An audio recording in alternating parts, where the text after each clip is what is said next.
Okay, good. So what I'm gonna start off just asking you some questions based on some of your responses and then just where the conversation goes.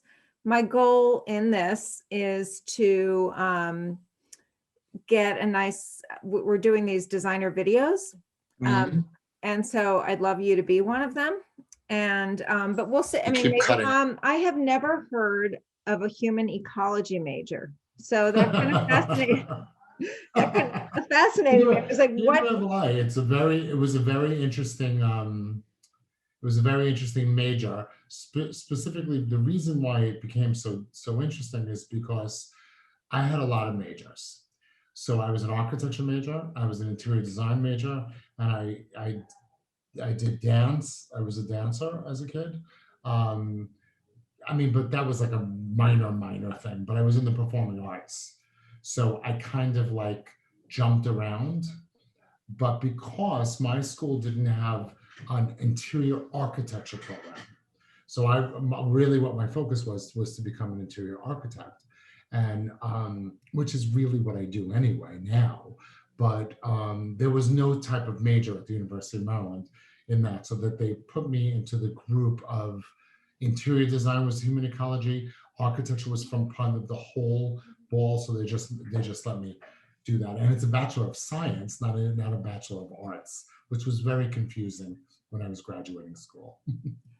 So human ecology went hand in hand with interior design. Yes, it did. It oddly enough, it did. It oddly enough was, and I truly understand it now more than I did back then. Um, Human ecology is a study of human ecology, and that's really what I do. It should have been an anthropological degree, because I really think that what I do is, I think my forte in the industry is to understand people. I think the most important thing about what I do is not just the matter of how things gel together and what the final look is. It's how it works and how it works for the client, which is kind of crucial. You also mentioned though, which I really loved hearing you, and I'm going to get my notes. I love when you describe, what so many designers did as a kid, which was rearrange the furniture in your house. But you said while your parents were out and you would investigate the built environment. And it was real. Well, once I got to plumbing and electrical, they were like, okay, you really can't play with that. So I was fascinated with how the house worked, like a home worked. Like I was fascinated the way a freezer worked, or how to trim out a molding, or how to get power to an electrical supply, and then how the water worked, and what's the trap all about, and what is all that. So that was young, though. I was really young. My parents were like, all right, there's something wrong with Keith, but we'll figure it out. But my parents always, it was a thing that they had to turn on all the lights because they didn't know where the furniture was all the time since I'm like 8. I mean, and then when, I grew up in a very lower middle class neighborhood. And I always thought we were rich. Like I always thought we were wealthy people because my parents did an incredible job at me never wanting for anything, or my brothers, that we just never wanted for anything. And we were 5 people with one bathroom, and in the 2-bedroom house, but I thought we were rich, right? Which is great. They were fantastic parents. Um, but the idea of when my mother brought in a decorator as a kid, um, I will never forget this. I was 9, I think, and she was bringing in, and my mother saved money in order to buy Brunswick and Fay. She was not going. She was going country French all in, and I remember the designer, the decorator. She was a lovely British woman. I don't think she was British. She was from Brooklyn, but she sounded very British. Anyway, so she she was doing the nugget paper from Brunswick and Fay, and it had, like, she was doing blue and green. My mother was blue and yellow, and it was a blue nugget with a yellow surround. I'm like, well, when that goes up on the wall, it's going to read green. And I remember her name, Ruth. She was such a lovely lady. Not really. She was like, "Don't you have something to do, sir?" I was too involved, and it turned out when the wallpaper went up, it went up green because if you rub blue and yellow, it's going to make the walls green. And my mother said to her, "I should have listened to my 9-year-old," which was a, a very interesting story. But I was fascinated by that. I was fascinated by the idea of how you could change. The idea of changing things, like not everything was set in stone. So it was an evolution of how you could change how something feels in a room. So I was always fascinated by that. That's so interesting that your mom hired a decorator, even though, the income of the family was modest, that she saved. Did she work? My mother did not work, but she saved. She always wanted. Well, it was really kind of foolish. The only room that she really could decorate besides the bedrooms was the living room, and we were not allowed in it. In other words, she used to rake her way out of the yellow shed carpeting and know if the boys ran through the living room. And I used to say to her, "Mom, we were 5 adults in 1,500 square feet. Do you think it might have been smart that we were allowed to sit in the living room?" But that was for company. I mean, it wasn't plastic slip covered. At least wasn't like, but it wasn't like wrapped in plastic. But it happened to have been quite lovely. It really was a beautiful interior with gorgeous French antiques, really beautiful. She had some English and French mixed with a country French vibe. It was beautiful. It was well done. Oh, so after college, did you get a job in design or did you go right into your own firm? Very interesting. So when I graduated school, graduating architecture school and interior design school was interesting. I kind of I was involved in college. I started this event that they still do to this day, which is 35 years, something called Art Attack. I know we chatted about it, but so I was very busy in college. My senior year in college, Tell me what Art Attack was. well, when I got to school, I had to work my way through school. So when I got to school, the first day I got to Maryland, I was looking for a job, and then I was looking in the school paper, and the school was hiring for cultural events coordinator, like student entertainment. So I got the job. They gave me a $350,000 budget to entertain the school, and I got involved in all these contracts and booking Joan Rivers and the Grateful Dead, and all these different bands to come and entertain the school. My focus for that project was to kind of educate in terms of, it's not all about rock and roll or to kind of expand the school's horizons and figuring out what else is out there. So I did a lot of cultural events. I put steel drums in, I put in string quartets in a college union. They were like, "What's going on here?" But the idea of chamber music in the hallways, it was very odd. But I exposed those students to music venues that they never would have heard before. So lots of classical. And then somewhere in the middle of it, I said, we have all this talent in the school. Why don't we, and these big, beautiful Ivy buildings on a mall and, with big, impressive colors, but we don't know what goes on. If it's not in your major, you don't know what goes on behind those walls. So the concept was called Art Attack, that there's art in everything. Even if you're an accounting department, there's creativity in there. Bring it out onto the mall and show us what you got. So it started off with 1,000 people the first year. Then it went to 5,000. Then it went to 20,000. Then it went to about 100,000. And it became a big event for the University of Maryland. So what it was there's art in everything. Bring it on out, and we attack people with art. One day of a multimedia outdoor museum. And so I did. So I was very involved in school. And in my senior year, I wasn't so involved in my thesis because of Art Attack. Art Attack happened, and I had 1 week to finish my final thesis.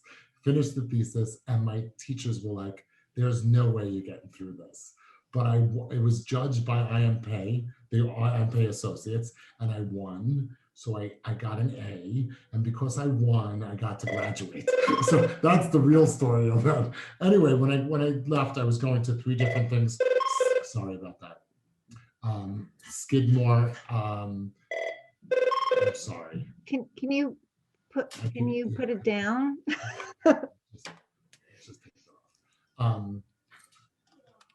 Okay.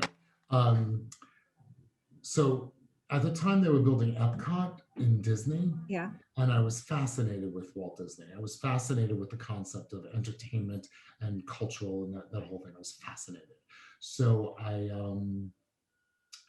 I got recruited there. I got recruited into a big firm in New York, and all of that uh, didn't last very long. I didn't go to Disney because I didn't want to live in Orlando. To be totally honest, I just I was fascinated with the idea of designing Epcot and these cities of like just take the best of the city and kind of put it into an attraction. Little Vegas, but I like the concept. And then, but I ended up at a small interior design firm.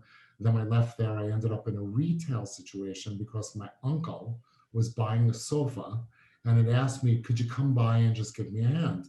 Well, I went in there, I said, are you doing this all wrong? It's the wrong fabric, it's the wrong this, change the direction. And they bought it. And the owner of the company happened to have been there and he hired me there. So I kind of got pulled into the retail end of interior design, much to my dismay, did not want to do that. And 35 years later, here I am in a retail store. I opened up my store. I was 24 years old. So So I was you had some experience with somebody else and then you opened your own place. exactly. And it was retail with interior design benefits right from the start, or? It's interior design based with some stuff to take home. Like to try this out. It was more like a laboratory of playing with different colors or different vibes and seeing reactions of people coming into the store about what the trends were or what excited people and what didn't. So was kind of a really cool thing to see uh, what the reaction of me putting country French next to, high-end modern, mixing things and playing around with different vibes that normally wouldn't be mixed and seeing what the reactions were. That intrigued me. And but you were open to the public? Yes.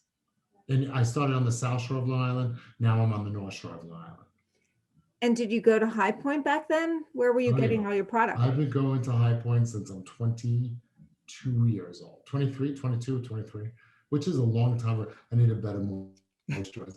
But yes, but I've been going since I'm a kid. I went when I was recruited to the furniture store. I used to buy for them. As a kid, I was young. I was really young. At that time, it was it's an evolution. The interior design field is a very interesting thing. How, as you get to be closer to my age, you kind of understand the wheel and how things morph and change and go back and references and why there's references and the reasons why things are happening. So you kind of get a little bit educated on that, and then you can forecast what's going to happen next. Well, I was going to say, yeah. So you opened up your design center in 1986. So 35 89. years. 89. Oh, 89. 89. Okay. So 32 years?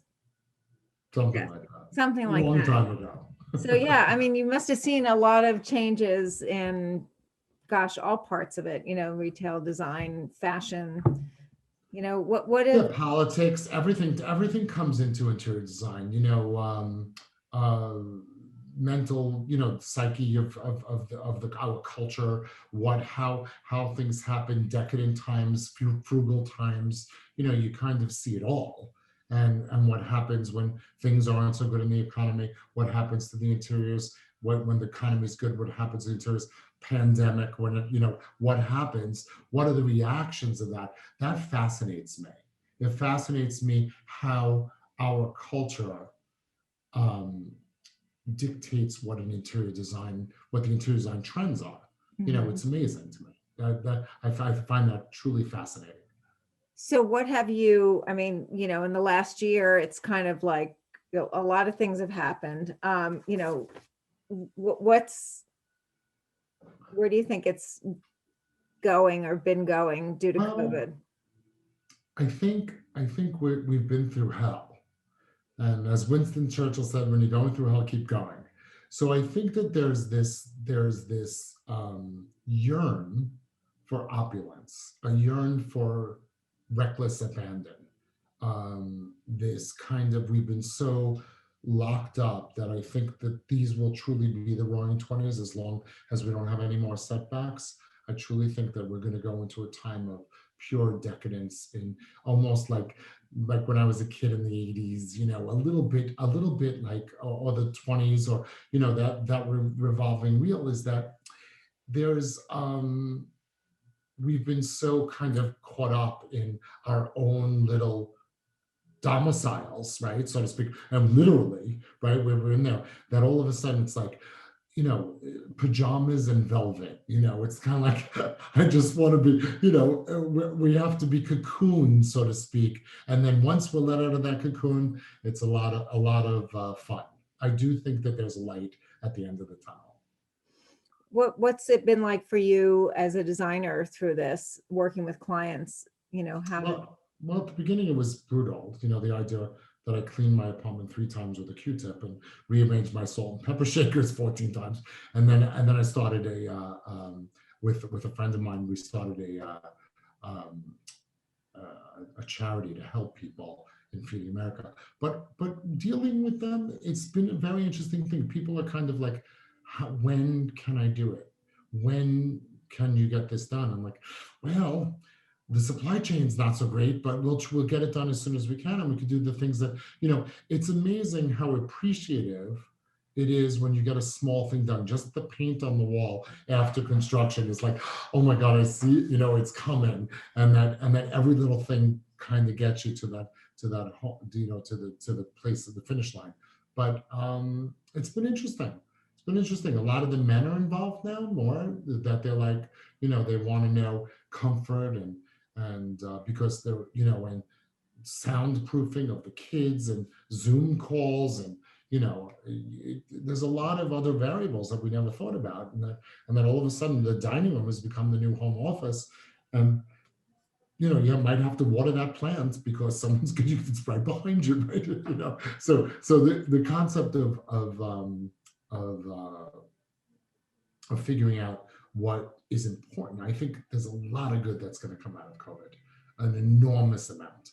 Like where this culture, our culture has figured out what's important, what means something, and what we really want, and also the family unit and friends, and we appreciate. We're stopping and smelling the roses for the first time in a very long time. People are like, well, we're going to dinner. What a concept. We're going out and we get to take our masks off at the table. So those are the little kind of hurdles that we're getting through, and that I think the people are really understanding that it's going to be okay. And I think there's a lot of sunshine at the end of this. you mentioned just very, quickly, I want to talk about design givers. So when did the concept of design givers come up, and how'd you get that out into the public? Well, so like I said, I was stuck at home for weeks, like 3 weeks in my apartment in Manhattan. And I knew that what the world was going through was brutal. And I knew that there's all these designers or all these creative people, I won't call them designers, all these creative people sitting at home with nothing to do.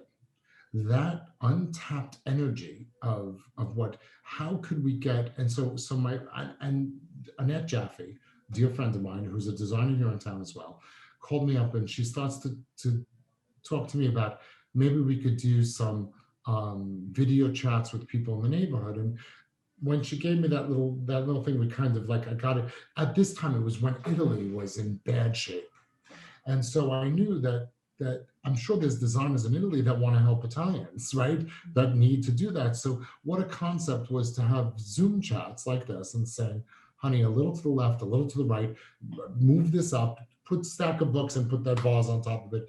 And the idea of zhuzhing in someone's house for a half hour was where it started. Now it's an hour. And I loved it. I was all in. So I got all the New York people involved, and I got a lot of PR people involved, and Annette, which is her brainchild.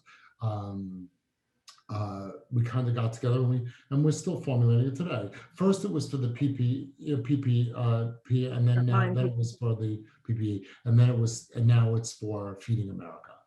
And it's this untapped energy that somebody's sitting at home. Like I could tell you now, I love what you did in the back behind you, and and that kind of thing. And you could take me on a tour, and we could kind of, say maybe a little to the left, and maybe you should throw that out, and that kind of thing. And so it was a really, I think it's a creative idea. I think it's a way for us.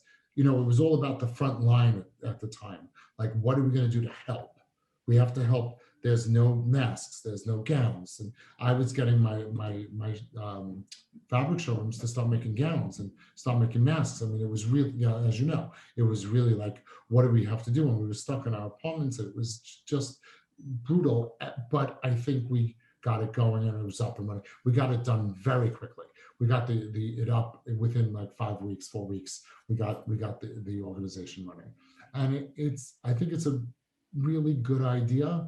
I think a lot of people need to use it, but now that it's opening up a little bit, people are letting people into their homes, and that kind of thing. So I think um, it's not as strong, but it's great if I'm here and somebody needs me in Paris, I got you, right? It doesn't matter. It could be anywhere. And I think our lives have become a little bit of Zoom and a little bit of FaceTime, where I could kind of say, all right, just FaceTime me. No, that sofa's in the wrong spot. You got to move it to the left, and I'll be there on Thursday. So, I can give instant gratification anyway, but design give us an opportunity for people to donate to Feeding America. So just the person that you would be helping with design would give, there'd be a donation, basically, like your Right. service, whatever that is, and then that Exactly. goes to Feeding America. Right. Oh, I Which is love that. Me too. I love it. I love, anything that's philanthropic, and especially at a time like now. The idea that so many people are going through such bad times. It's really important that there's that we give back. I mean, it's all about that. And at some time, I kept saying it during the pandemic, that what we do now will define us as a culture 100 years from now. How we act towards our neighbors, or how we help each other, is a defining moment in our lives, and it's so important to think that we've done some good. Like, even though out of all this bad, always something good should come of it. Yep. Very good. Ah, um, all right. I know that you are a member of IDS and ASID, and I'm working on a story now, actually, for my next issue about the value of belonging to organizations. And so I wanted to hear from you what, being a member has done for you professionally, personally, if, the good and if there's any downside. Well, that's an interesting question. I think the idea of having camaraderie, and the idea of having a club for us, so that we could kind of commiserate or rejoice, or kind of an opportunity for there to be a forum to be heard as a design community, is crucial. I think it's crucial. I think the idea of any organization that tries to bring the community together works. For me, fortunately or unfortunately, I'm just too busy to partake. They've asked me to be chapter president. I'm like, I just don't have the time. But the concept of what's good about it. There's so much good about it. I see very little bad in it. I don't think there would be anything bad. The idea of coming together socially, or emotionally, or and some kind of educationally kind of situation is perfect on both of them. They're both great organizations. I can understand why you wouldn't have the time to lead, in your area, but do you go to events? I Oh, mean, yes. of course, Well, events are now Zoomed, but right. I do, and I try to. I've spoken at several. Done some speaking at them. You're getting old when people want to hear what you have to say.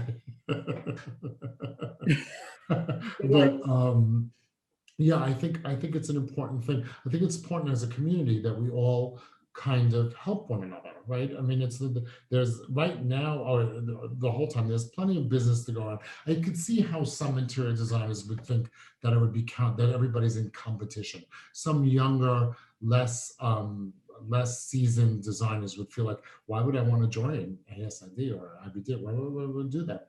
IDS, or why would I do that? Because that's my competition. That's not true. What's true is that we're a community that comes together to do. There's plenty of business for everybody to do, and you find your niche, and then you go from there. So I don't see any down to any organization, especially those two. Have you met anybody through those associations that became like that you started to work with, you hired, or, just a great Absolutely. friend? Absolutely. Over the years, absolutely. They're countless. It's countless to be like, that how I could help and how they could help me if I need something. Plenty. And also hired as contractors or upholsterers, painters. There's a lot of that in there where you could find resources that you might need. And also the idea of coming together. What interests me more than that is kind of like designer show houses. I'm often asked, I do a ton of them. And I'm often asked, well, why do you do so many of them? I'm like, because it's my club. It's forget about the finished product or the idea that I'm expressing a piece of art in a room, as a sculpture, so to speak. But I get to spend time with designers, and we don't have time to do that. So it's kind of like a unique time to all come together for a visual. You're doing your own thing, but yet you have this camaraderie of community. I just, didn't you do Kips Bay I last did. year in Palm Beach? Yes. It just opened this week. I was there and How was it? oh, it was great. It was great. Actually, I think the one that you were in last year was the only one that I didn't go to since it started. But I did feel like it was so great to watch designers, that were there for the opening weekend and press day and everything, just start to, like, in their downtime, get to know each other better and finally be able to just exhale a little bit. You did right. I met designers from all around the country who I never would have met, and I still keep in touch with them. I mean, it's like it's not it's and if I was in Savannah or if I was in wherever they were and I was around, I'd be like, let's grab a drink, or I'm doing a project. Do you have a painter? That's something that I get that all the time. I get a lot of that from other designers as well. Anything in New York, in the Hamptons, because I'm based in the Hamptons too. So the city of the Hamptons, do you have a painter? Or you have this, and so that's a good thing. I think that's really helpful. I mean, I love doing show houses. I love that. I think it's fun. I know product has been a challenge to get, but what about the trades? Are you finding, like, over the years that they're shrinking, or Certain ones, certainly upholsterers, and certainly there's electricians. Because the kids don't want to become electricians. Why is that? I'm begging my son to become an electrician, just begging him, because you can make a killing. But I would say that I don't know if that. I think everybody's busy, right? It's a very busy time.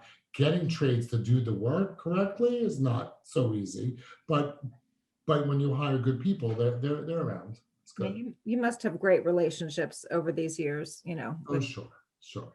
And relationships that have lasted, centuries. It feels like, you know, not quite, but yeah. maybe not centuries, but I feel like that, Jane. I asked you about your project with Arizona Iced Tea. That sounds like an interesting one. Oh yeah. So it is an interesting one. There's doing a lot of interesting commercial things now. I'm finding that there's a call for commercial properties that feel more residential, right? That it has a sense of home or a sense of place, as opposed to this big. So I'm doing a couple of hotels in Colorado. I'm doing in Colorado, and I'm doing a lot of work in Florida. But Arizona Iced Tea is an interesting thing. It's a branding thing. It's born in Brooklyn, is their whole thing, and I've been doing a lot of work for the family for a lot of years. And so I did their corporate offices here in New York, and then I'm building this factory, this million square. I don't know. It's like, where is that? Like just huge. But it's great to see the bottles go by and how it works. It's pretty cool. I didn't design the factory, of course. I designed the lobbies and all the offices and all the visiting centers, and it's kind of cool because it's a lot of station identification. There's a lot of cherry blossoms going on. What, a lot of cherry blossoms, is that like is It's that an Arizona Iced Tea icon, yeah. part of the logo? Oh yes, I'm kind of imagining a bottle. I don't drink it. Green with pink cherry blossoms. Mhm. Yeah. I remember when I wrote about the plastic surgery, the cosmetic surgery office, and just asking you about how you educate yourself about all these things. Like, just your projects are so diverse, Good to know. Right. I think that, you talk about diverse. I just got back from Colorado designing a hunting lodge. And so, when they asked me if I ever hunted, I said, yeah, for a bargain. I mean, I'm so not from that ilk or elk, but I'm just so not from that world. And to educate myself as to kind of understand, I pride myself in putting myself in other people's positions. That's kind of like the way I live my life. And what's kind of cool about that is as an interior designer, that's what we do for a living. I'm like, what would I want in my kitchen if I was that kind of cook? What would I want if I were doing that craft in the house, or or if I was entertaining like that? So that's what I do. I mean, they are very diverse. My clients are very diverse, so therefore my projects become very diverse.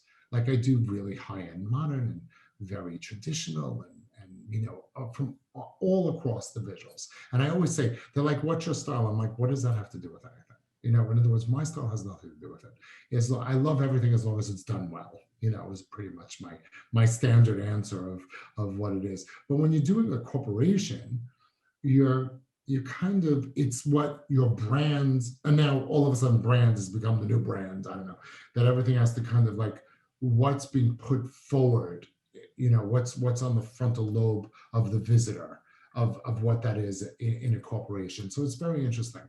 It was a very, very interesting process to get through building this building and designing it to look like portions of an industrial factory in the 1930s, 40s, and then the Brooklyn Bridge coming into that, and cherry blossoms and glass staircases. It's really cool because I'm using all the materials that they use all the time. They have glass bottles and metal and tin, and all the things that they use all the time is how I built the building. So I used all of that, their iconography, so to speak, or their vocabulary of their product as the building materials. It's kind of fun. Very cool. Just thinking about our history, and we both probably go back a ways, in terms of when you were studying design and first got kind of hooked on it. Who were some of the designers or icons that you were like, wow, I want to. I was fascinated by, at the time, I mean, in other words, in college, I was fascinated by Piet Mondrian. I was fascinated by Leger artists, and the artists kind of led into the design world. I.M. Pei at the time, who was building quite a bit of buildings in DC, which I got to see from the ground up kind of thing because I was going to school there. And then classic architecture, Monticello was, so I think I love everything. As long, I love aspects of everything. So I mean, there's work of Victor Horder at the time. He designed the train stations in Paris with that whiplash line in Art Nouveau. It was fascinating to me.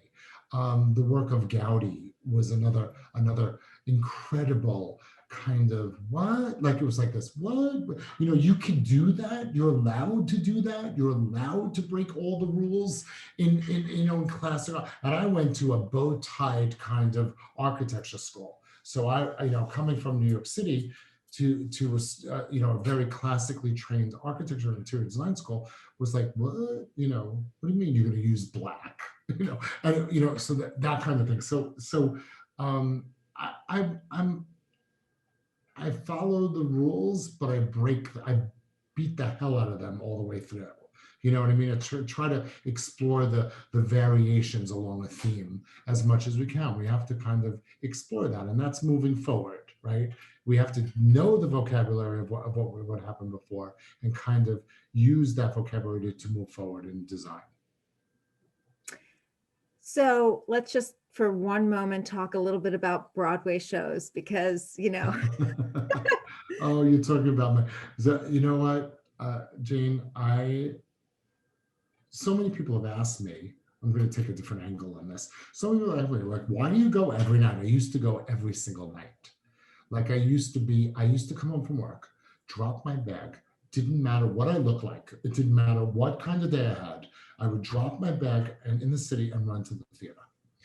And they're like, ew, it's escapism. And I'm like, yeah, it's a little bit of escapism. You know what happens in our lives? It's a very interesting thing now. I don't get to read anymore. I read my phone, I read the email, I read other things, but I don't have a chance to sit down and get into this juicy novel about something. I don't have a time. And because everybody knew I went to the theater every day, that 2 hour time slot, I didn't get one phone call. I didn't get one. I mean, I got emails, but I didn't look at them. I turned off my phone and take me away, right? Teach me something, educate me, make me cry, make me laugh, make me sad, make me happy, whatever. But that story time, it was story time for me, and it was kind of a way for me to escape the daily thing. And then when I would leave, I would be like refreshed or hysterical crying or giddy laughing. It didn't matter what the situation was, but an education in theater is what.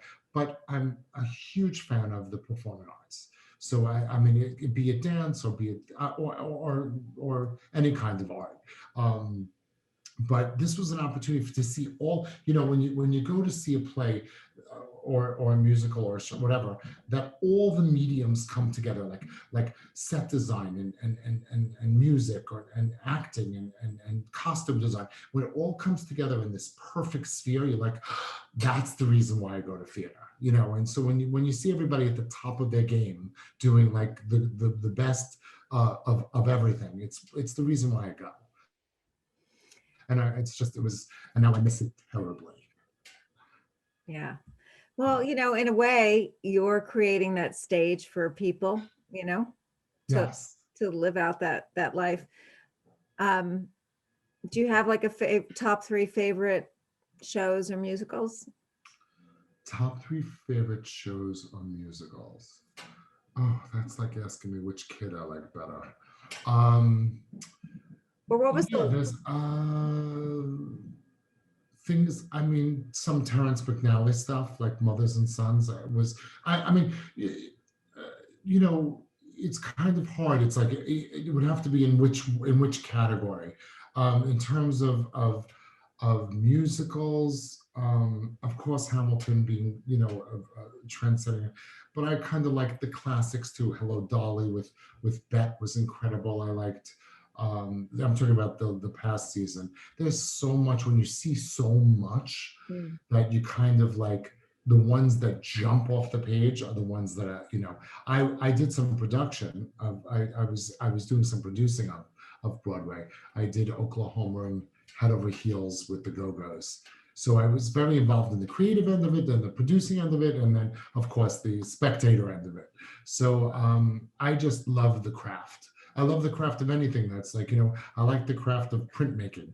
You know, if I were to go to a, you know, if there was after work, if there was a class of printmaking, I would do that, right? Just the idea of to have this kind of thirst of what New York City has to offer and how I abuse New York. I used to abuse New York.